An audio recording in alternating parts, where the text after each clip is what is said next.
Interesting है और बहुत ही मनोरंजक होने वाला है, क्योंकि हम बहुत सारे प्रतियोगी परीक्षाओं में खास करके जो मैट्रिक के हमारे अभ्यर्थी होते हैं, जो क्लास 10वीं में होते हैं, उनके लिए इसको पढ़ना बहुत ही आवश्यक होता है और साथ ही साथ इसको अच्छे तरीके से समझ लेना कि फिर कभी वो आपके मन और मस्तिष्क से समाप्त नहीं हो, हमेशा जीवन भर आपको याद रहे। तो उसके लिए इस वीडियो को अंत तक और बहुत ही सजग होकर और सावधानी से आप इसको देखेंगे। उम्मीद करते हैं कि अगर आप इस वीडियो को काफी एकाग्र होकर और अंत तक देखेंगे तो आपको प्रकाश के अपवर्तन के जो नियम हैं उनको समझने में कोई दिक्कत नहीं होगी और आपकी सारी जटिलताओं का उत्तर इस वीडियो में निश्चित रूप से मिल जाएगा। तो चलिए आरंभ करते हैं आज का ये वीडियो। तो जैसा कि आज का हमारा टॉपिक है अपवर्तन के नियम, तो अपवर्तन के मुख्य रूप से दो ही नियम होते हैं। एक को अपवर्तन का प्रथम नियम कहते हैं और दूसरे को अपवर्तन का द्वितीय नियम कहते हैं। तो चलिए हम लोग देखते हैं कि अपवर्तन का पहला नियम क्या है और उसको अपवर्तन।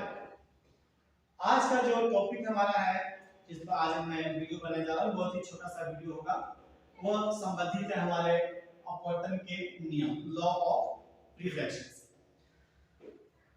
प्रकाश के अपवर्तन के नियमों को समझना बहुत ही आसान है। अगर आप इस वीडियो को अंत तक अच्छे तरीके से ध्यानपूर्वक अगर देखेंगे तो निश्चित रूप से आपको प्रकाश के अपवर्तन के बारे में सारी समझ आ जाएगी और आपको किसी भी प्रकार की कोई जो जिज्ञासा है या जो आप जानना चाहते हैं वो निश्चित रूप से आप इसमें पाएंगे, उसका उत्तर निश्चित रूप से आप इसमें ढूंढ पाएंगे, उसका हल निश्चित रूप से आप निकाल पाएंगे।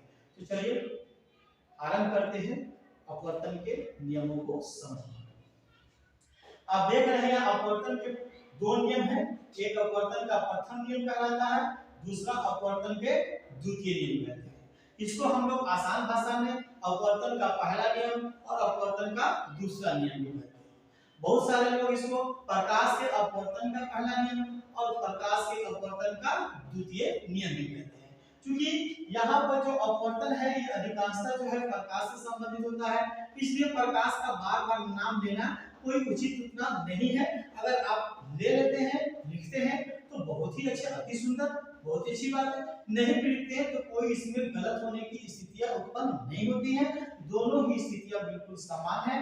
आप इसको अपवर्तन के नियम कह सकते हैं या प्रकाश के अपवर्तन के नियम भी कह सकते हैं। प्रकाश के अपवर्तन के प्रथम नियम में क्या स्टेटमेंट है, कथन क्या है, ये क्या कहना चाहता है? आपतित किरण, अपवर्तित किरण तथा अभिलंब तीन, यानी कि आप याद रखिए कि तीन चीजों के बारे में कहता है। पहला क्या कह रहा है? आपतित किरण, जिसको हम लोग क्या कहते हैं? इंसिडेंस रे, बड़े आई से हम लोग यहाँ पर इसको दिखाते हैं। अपवर्तित किरण, रिफ्रैक्टेड रे, अपवर्तित किरण, जिसको यहाँ पे बड़ा आप से दिखाया गया है, इस चित्र के माध्यम से आप समझ सकते हैं। तथा अभिलंब, ये जो एक काल्पनिक रेखा है जो इस बिंदु पर खींची गई है लंब के रूप में, जिसको हम क्या कहते हैं? अभिलंब। अर्थात ये आपतित किरण है, ये हमारा अपवर्तित किरण और ये अभिलंब, ये तीनों क्या होते हैं? एक ही तल में पाए। बहुत आसान है। शॉर्ट में समझने के लिए मैंने इसके पहले के वीडियो में भी बताया था आपको, परावर्तन के प्रथम नियम को समझना बहुत आसान है।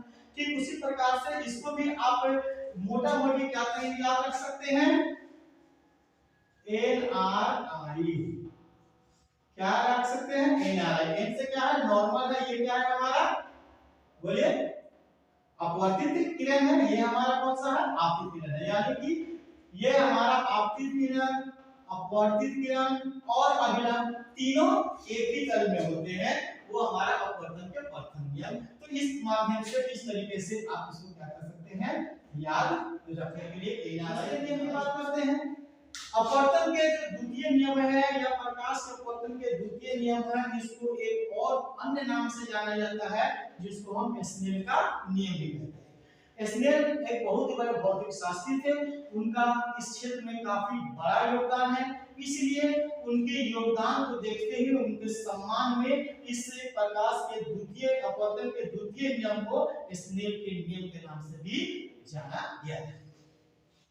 इनका कथन क्या है, इस नियम में क्या कहता है, आपतन कोण की ज्या, जिसको हम लोग साइन अंग्रेजी में मैथ में साइन कोस टेन जो कहते हैं, जो हमारा क्या है तादात्म्य अनुपात ही होता है ना।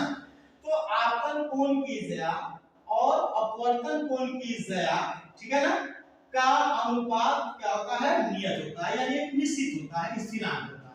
गणितीय रूप में हम देखेंगे कि आपतन कोण कौन सा है हमारा यहाँ पर, तो यहाँ पर आपतन कोण को कोण आई से यहाँ दिखाया गया है। अपवर्तन कोण को यहाँ आप देखिए, ये r जो है ना, ये अपवर्तन कोण को कोण r से दिखाया गया है, अर्थात आपतन कोण की ज्या की जगह पर sin i लिखेंगे, अपवर्तन कोण की ज्या अर्थात sin r लिखेंगे, और इस दोनों का जो अनुपात होता है वो नियतांक होता है, यहाँ नियतांक दिया गया है। तो आप याद रखते हैं sin i बटा sin r बराबर नियतांक, अर्थात एक ni और दूसरा sin i बटा sin r याद रखेंगे।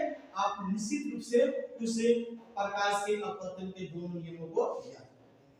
उम्मीद करते हैं आपको वीडियो पसंद आया होगा, तो लाइक और शेयर जरूर करें, और अभी तक अगर आपने सब्सक्राइब नहीं किया है तो कृपया करके सब्सक्राइब कर लें। धन्यवाद फॉर वाचिंग माय